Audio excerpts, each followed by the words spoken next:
Hello, everyone. Welcome to another installment of the training reports here on the Blue Abroad YouTube channel. A little different this morning because we've got a fill-in correspondent, Chloe, who was here with us on Monday, and you are back with us on the 4th of December because you were at training this morning. Hello. Hello. Yes, I'm a little bit sunburnt, but it was definitely worth it to have a bit of a track watch once again. Tell me everything. Well, there was a lot more going on today than when we were there last week, just because, of course, most players were there out on the track. So a lot more to look at. And I think there was quite a lot of things of note. Actually, the first thing that really stood out to me was Brodie Kemp definitely training as a forward. So that's one to watch. And Ollie Hollands definitely training with the backline group. When you say like might I add.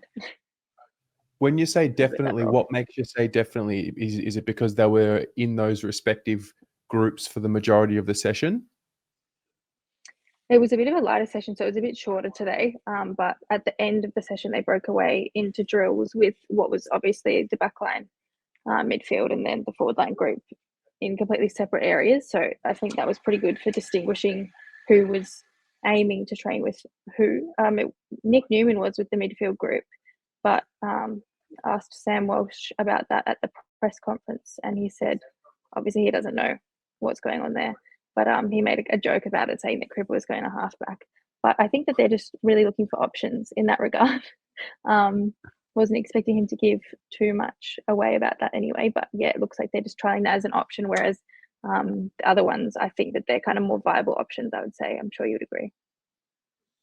Yeah, well, I don't think Nick Newman at stoppages is a shock. We saw a lot more of it in 2024, particularly as the year went on. And I mean, I still remember doing the ratings with him, and it seemed like the longer we got into the season, the further up the field he was playing. And you did mention Ollie Hollands there, and he also touched on what he's looking to maybe add to his game this year, and maybe play a little bit more inside at times, but also play that role behind the ball. So I did see a really quick article sort of pointing out to maybe Ollie and Nick Newman switching. I don't know if we'll go that early on that type of switch, but definitely an interesting observation nonetheless. Yeah, for sure. I mean, I think as well, it was the back end of 2023 and we were on that run that Nick Newman did rotate through the middle as well. So there's definitely legs there. But, it's interesting to see what his kicking could provide if that's what they're looking for, in particular with that potential move. But yeah, definitely clean hands from Ollie in the drills. I mean, there wasn't a heap of kicking, but obviously we know he can provide that too. And that speed off halfback would definitely be beneficial. What about, I have so many questions. Where am I going to start? What about Adam Cerra? What did you see? Yes, it was just good to see him out there, really. He was the first person that I was looking for. Found him. He was looking very fit, running well. No sign of any lingering hamstring issue, away from the rehab group, which we like to see. So, yeah, all signs positive in that regard. The main drill that I had a good view on was ground balls, and he was picking those up nicely. So, yeah, love to see it. Can't wait to see him back. Hopefully for round one next year. Hopefully, no, that is positive news. Is Sam Walsh in the same boat? Like I do remember, this time last year, he was pretty much full throttle, and then we learned a bit of a lesson with him in his training loads, and maybe he was pushing it a little bit too much in, January. Were any signs of his pre-season being, monitored? So when we arrived at training, there was a group of players kind of training separately, most of which ended up integrating into the drills anyway. But he was amongst those players. So I think it's mainly, from what I could gather, just a load management for him. When he was training, he didn't seem to be hampered by anything. I think that it is more of a lesson learned scenario. And he kind of alluded to that in the presser as well, that he's probably approaching it a bit differently last year and really just wants to have that full pre-season. So I think as much as he loves to go full throttle with his training, he's probably learnt now to kind of tone it back a bit if he wants to be able to get the best out of himself during the year. And I mean, I don't know what you think from just photos, I guess, and videos, but I did notice it in some of the Instagram photos the other day, and then it rung true today. I do think that he's probably put on, just that extra layer of size once again, which I guess you do get year to year, but he was talking about how he feels like his body has probably developed now to the right amount, so he really wants to work on his power running, which, that's what we need coming out of the middle, so happy to hear that. He is obviously already a great endurance runner, but I think he's looking to get a bit more of that burst. So with the new fitness program as well, I'm sure there's a lot at play there with different players with different loads, but I don't think that it's anything to be concerned about. I think if anything, it's probably more of a positive. Totally.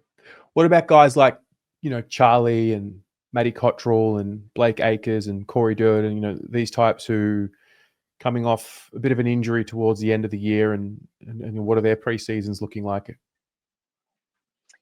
Yeah, so Acres was back running, but not really involved in drills. Cottrell wasn't there. So take for that what you will. I think that it's the same for him. Most of the players have moved into that rehab stage. No one is really hampered by their injuries at the moment, from what I can gather. But Corey Durden looked great. He had the no contact cap on, but what he was doing looked really good. Obviously, it was mainly that ground ball drill where I had eyes on. That was kind of closest to where I was standing, but then there was that simulation at the end, and even just some of as part of that drill, they were kind of kicking long and then receiving, and both the kicking and the receiving, he was just looking really good, really fresh, ready to go. So I'm expecting good things from him, and I liked what I saw. I'm also hoping for good things for Durds. It's a very important year Yeah. for him, along with the other 15 or so players that are out of contract. So there's some. Oh, Charlie as well. Sorry, you mentioned. Yeah, he was the same, where he started off in that kind of separate group with Walsh and then moved across. So I think he's kind of always been the kind of player, right, where he does preparation a little bit differently. But I think it'll be a similar load management with him, because he was definitely moving well on the ankle. Doesn't seem to be hampered by that. Like, he was jumping, running, marking. So I don't have any issues on that front either. I just think, if anything, it's good to see them kind of putting those precautions in place, right, rather than trying to throw it all on the line now in December. Totally. Who wasn't there? Maybe that's a good one to point out. You did mention Cottrell was not there. Who else was a notable absentee? I didn't write a full list down, but I know that Jono did. So he will have the answers to that question if you're looking for the answers to that question. But I know that Cottrell definitely wasn't there. And I'm 99% sure I didn't see Fantasia. So, I don't have the comprehensive list. I was a bit focused on filming. Fair enough. But he will have that for you. He will have that information. Any other notable storylines or players or things that you saw today that you took note of? Yeah, I guess Cerra we've already discussed, but he was probably the main one, just to see him fit. I mean, it's good to just see so many people fitting on the track, to be honest, because normally we have a couple less numbers on the track. It was good to see Doc back, and I think I mentioned on Twitter that he's definitely looks to be staying with that midfield group. So I guess that's his spot now, especially with so much talent available to play off halfback. Lockie Cowan we had already spoke about, but even Billy Wilson was looking really good today. There was a lot of kicking drills, and he was kind of nailing them all on everyone's lap. So you like to see that. I'm definitely very interested to see how that kind of plays out, and if there is a role up for grabs there. And then it was just some of those SSP guys were there again as well. So good to see them too.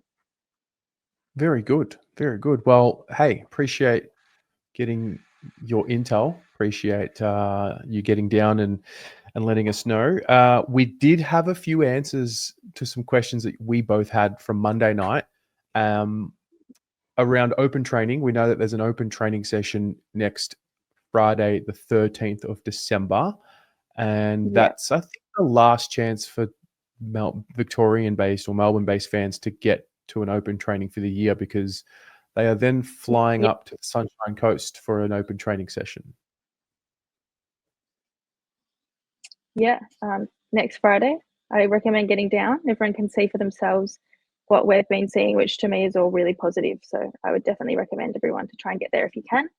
I'm not sure that I'm going to be able to make it, but yeah, if everyone can make it down and let me know how they're going, I would appreciate that.